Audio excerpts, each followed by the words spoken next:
बताओ तुमने मेरे साथ ब्रेकअप क्यों किया था?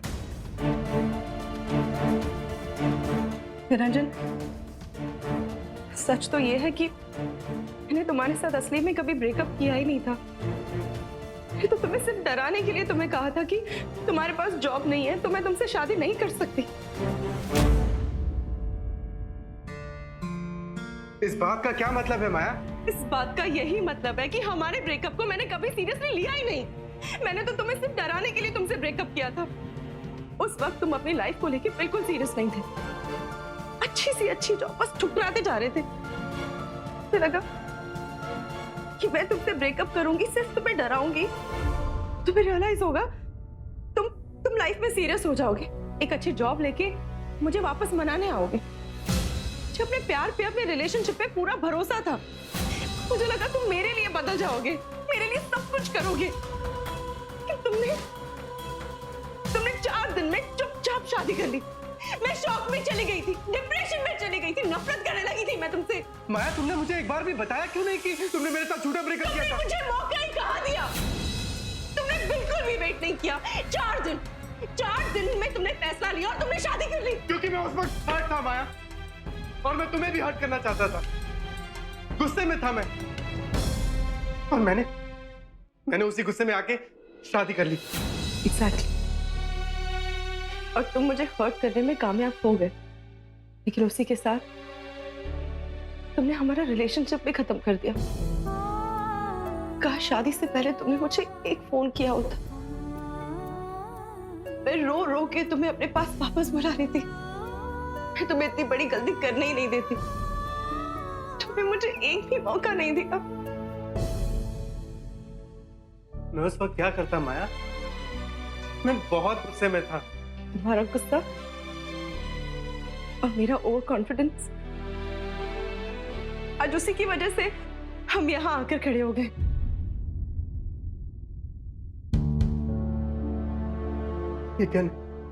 ये मैंने क्या कर दिया माया?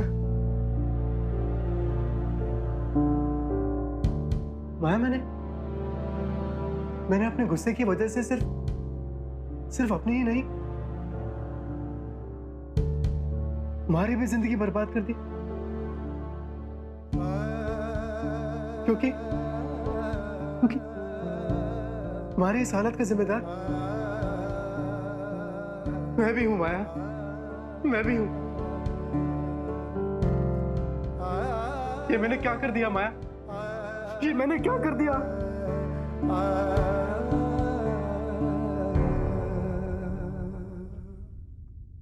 ताकि मैं अपनी माँ के लिए सारी ज्वेलरीज वापस बनवा सकूं। मैं तुझे पूरा सपोर्ट करूंगा ताकि हम जल्दी से जल्दी तेरी मम्मी की ज्वेलरी बनवा सकें। इस रिकॉर्डिंग से तो सिर्फ ये साबित होता है कि जो कुछ भी उदय ने किया वो सिर्फ इसीलिए किया क्योंकि मैंने म्यूजिशियन बनने में उसका सपोर्ट नहीं किया। सब मेरी गलती है।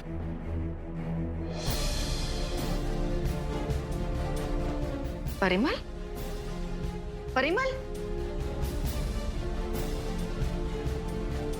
मैं अभी जाकर उसकी शिकायत दूर करता हूं।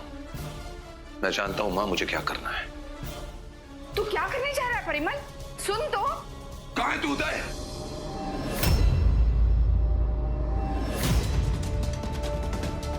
बार बार तू मुझसे एक ही बात बोलता है ना कि म्यूजिशियन बनने के लिए तुझे मेरा सपोर्ट चाहिए। मुझे बात समझ में नहीं आ रही थी बेटा, पर अब मैं समझ गया। सपोर्ट चाहिए ना तुझे? ये ले, ये है मेरा सपोर्ट। तेरा हर एक पैसा, तेरे लिए की गई हर एक इन्वेस्टमेंट है इस बैग में। सपोर्ट चाहिए था ना तुझे? पैसे चाहिए थे ना? ले पैसे। शांत हो जा परिमल, ऐसी बात नहीं है। बस बीच में मत बोलो। अपनी पूरी जिंदगी मुझे बापूजी से एक ही शिकायत थी कि मैंने उनसे जब मदद मांगी उन्होंने मेरी मदद नहीं की। अगर उन्होंने मेरी मदद कर दी होती तो मेरी जिंदगी किसी और मकाम पर होती। और तू जानती है मां, इस शिकायत की वजह से मैंने कसम खाई थी मां कि मेरे बेटे को, मेरे जिगर के टुकड़े को कभी यह शिकायत नहीं होगी। मेरी पूरी किस्मत देखो मां, आज मेरे बेटे को वही शिकायत है मुझसे जो मुझे मेरे बापूजी से थी। मैंने पूरी कोशिश की माँ, जो तुमने कहा वो भी करके देखा, पर पूरी जिंदगी में जिस बात से डरता था वही हो गया माँ। मैं हार गया। मेरे बेटे ने मुझे हरा दिया। मेरे जिगर के टुकड़े ने मुझे हरा दिया।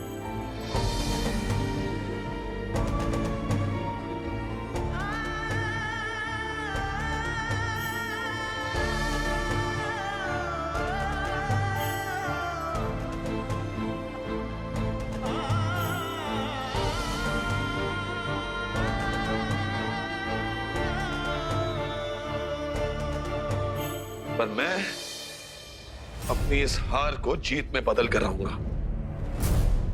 सपोर्ट चाहिए तुझे, पैसे चाहिए ना तुझे, हर एक पैसा तेरा। ये ले, इस वक्त बैंक में फोन कर और हर चीज तेरे अकाउंट में डाल दे। तेरा फ्यूचर तेरे हाथ में उदय। तुझे मैं पैसे दूंगा, अभी नहीं जिंदगी भर तुझे पैसे दूंगा, हमेशा देता रहूंगा, मरते दम तक देता रहूंगा। पर बस तुझे मुझसे सिर्फ पैसे मिलेंगे, तेरा मेरा और कोई संबंध नहीं होगा।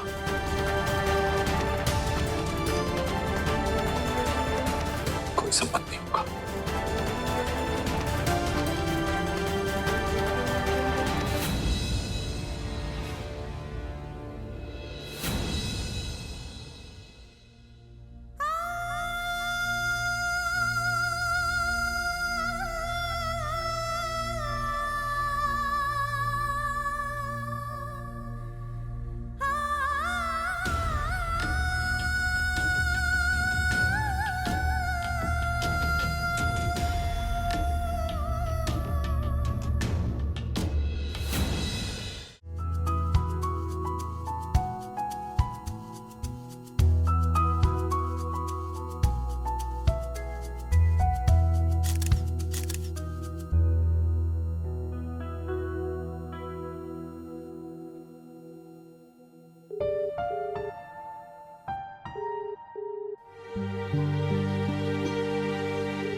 क्या हुआ? अभी फोन आंसर नहीं कर रहा है क्या? ना ही फोन उठा रहे हैं और ना ही मैसेज का रिप्लाई कर रहे हैं। मैंने इतनी सारी पिक्चर्स भेजे उन्हें मैसेज पर, लेकिन अभी तक एक भी चेक नहीं की उन्होंने। उन्हें अच्छी तरीके से पता था कि आज मैं कॉस्ट्यूम ट्रायल के लिए आ रही हूँ और मुझे उनके ओपिनियन की जरूरत होगी। क्या 80s के जमाने की वाइफ की तरह बातें कर रही है? Come on, it's your professional play और मैं तुम्हारी कॉस्ट्यूम डिजाइनर तुम्हारे सामने खड़ी, और इस काम के लिए तेरे हस्बैंड के ओपिनियन की क्या जरूरत है?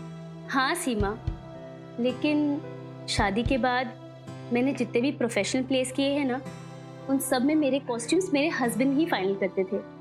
और उन्होंने आज मुझे प्रॉमिस भी किया था कि वो आज भी मुझे बताएंगे कि कौन सा गारमेंट मुझ पे सबसे अच्छा लग रहा है। लेकिन देखो ना ही फ़ोन किया है, ना ही मैसेज का रिप्लाई कर रहे हैं। पता नहीं कहाँ बिजी हो गए। कहाँ बिजी होंगे मतलब? 2 घंटे पहले तूने ही तो कहा था ना कि कोई जरूरी मीटिंग निकल आई है, तो वो तुम्हारे साथ नहीं आ सकते, राइट? हाँ तो फिर इट्स सो ऑब्वियस यार, he must be busy in a meeting. तू भी ना रीता, इतना दिमाग मत लगा प्लीज, इतना शक मत कर। और देख, अभी तुझे बहुत सारे कॉस्ट्यूम्स ट्राई करने हैं, बहुत सारा टाइम लग जाएगा, हो सकता है उतने में उनका फोन आ जाए। Just relax. रीना, वो वाला कॉस्ट्यूम लेके आना, जस्ट ट्राई दैट। ओके।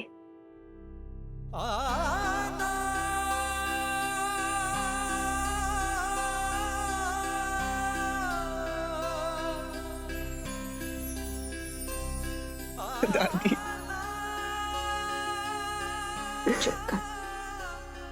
चुप कर उदय। दादी, दादी मुझे पापा के पैसे नहीं चाहिए। मैं मानता हूँ कि मैंने गलत काम किया, लेकिन मैं बुरा बेटा नहीं हूँ। पापा मुझे गलत समझ रहे, सब मुझे गलत समझ रहे। उदय, देख बेटा, मैं जानती हूँ तू बुरा बेटा नहीं है, लेकिन बेटा जिंदगी में एक बात याद रख, अच्छा या बुरा बेटा, भाई या बाप बनने से पहले एक अच्छा इंसान होना बहुत जरूरी होता है। और मैं जानती हूँ तू बहुत अच्छा इंसान है। सच्ची दादी, आप ये दिल से कह रहे हो? बिल्कुल दिल से कह रही हूँ। दादी, एक आप और एक बीजल और पलक ही हैं पूरे परिवार में जिन्होंने मुझ पे अपनी नफरत नहीं जताई।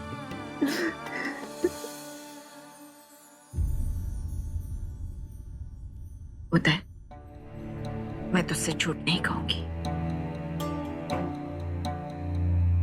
नाराज तो मैं तुझसे बहुत हूं। तूने हरकत ही ऐसी की है। तेरी हरकत की वजह से आज मेरा बेटा इस हालत तक पहुंचा।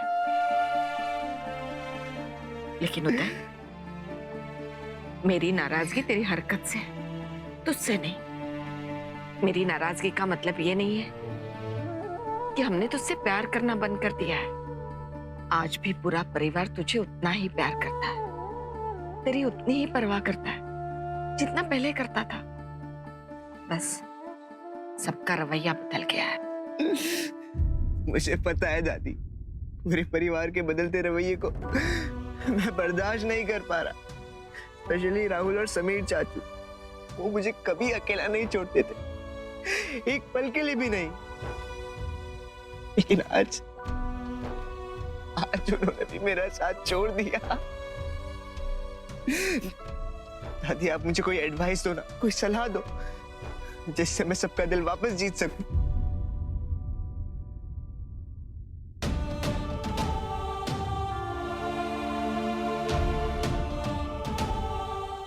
तुझे याद है उदय, इसी जगह बैठकर तेरे पापा का दिल जीतने के लिए मैंने तुझे एक सलाह दी थी, और तूने क्या किया था? उस सलाह का इस्तेमाल तूने अपने फायदे के लिए किया था, याद है ना? दादी ने मुझे समझाया था, इसलिए पापा के लेक्चर से बचने के लिए मैंने उन्हें सॉरी कह दिया। लेकिन पापा का वो थप्पड़ नहीं भूला हूं मैं।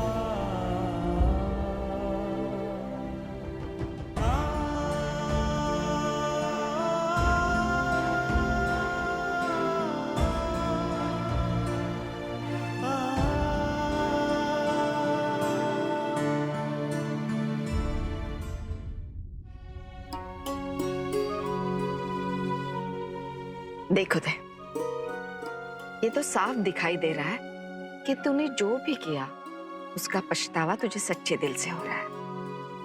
लेकिन बेटा, तू यहीं रोता रहेगा तो परिवार वालों को कैसे पता चलेगा कि तुझे कैसे लग रहा है? तुझे नहीं लगता कि तुझे सबसे जाकर बात करनी चाहिए? मेरी बात कोई सुनना ही नहीं चाहता। अम्मा ने तो मेरी बात सुनने से पहले ही मुझे थप्पड़ मार दिया। इसका मतलब गायत्री को बहुत तकलीफ पहुंची होता है। इस समय बहुत दुखी है वो। क्या तुझे चलकर उसका दुख कम नहीं करना चाहिए? रश्मि दादी, मैं चाहता हूँ मम्मा और पापा का दोनों का दुख कम हो जाए। उन्हें बताना चाहता हूँ कि आज के बाद कभी ऐसा नहीं करूंगा, कुछ भी ऐसा नहीं करूंगा। लेकिन इसके पहले मैंने इतने सारे झूठ बोले, तो क्यों करेंगे मुझ पे विश्वास? क्योंकि दिल की बात सीधे दिल तक जाकर ही पहुंचती है। और वैसे भी वो तेरे मम्मी पापा है, उनका दिल अपने बच्चे के लिए ज्यादा देर तक गुस्सा नहीं रह सकता। तो कोशिश तो करके देख। या फिर मैं ये समझूं कि तू कोशिश करने से पहले ही हार मानना चाहता? नहीं दादी, मैं हार नहीं मानना चाहता हूँ। मैं सिर्फ मम्मी पापा का ही नहीं, बल्कि पूरे परिवार का पहले वाला प्यार वापस पाना चाहता हूँ। आप बताइए, मुझे करना क्या है? सबसे पहले अपनी माँ से जाकर मिल।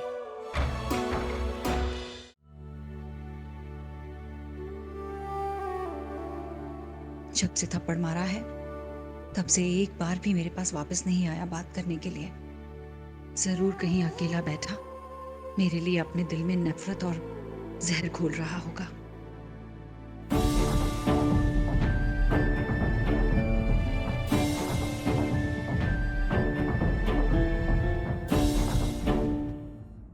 माँ,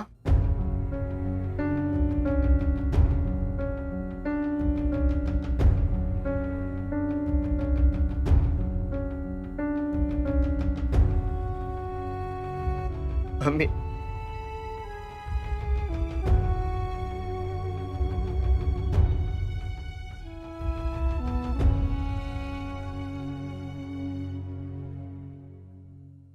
मैं बहुत बुरा हूं मम्मी। आपका दिल इतना बड़ा है कि आपने मुझे बस एक थप्पड़ मारा। मैंने इतनी बड़ी गलती की और एक थप्पड़। नहीं, मुझे बड़ी पनिशमेंट मिलनी चाहिए। मारिए मुझे, मारिए, अपना सारा गुस्सा निकाल दो मुझ पे। वैसे भी मैं समझ चुका हूं कि माँ की मार में माँ का गुस्सा नहीं, माँ का प्यार छुपा होता है। मुझे पता है आप बहुत गुस्सा हो मुझ पे। मुझे प्यार तो करोगे नहीं ना, इसीलिए थोड़ा मार लो मुझे। कम से कम आपके मार के जरिए थोड़ा प्यार तो मिलेगा। मारो माँ मुझे, मारो, मारो मुझे।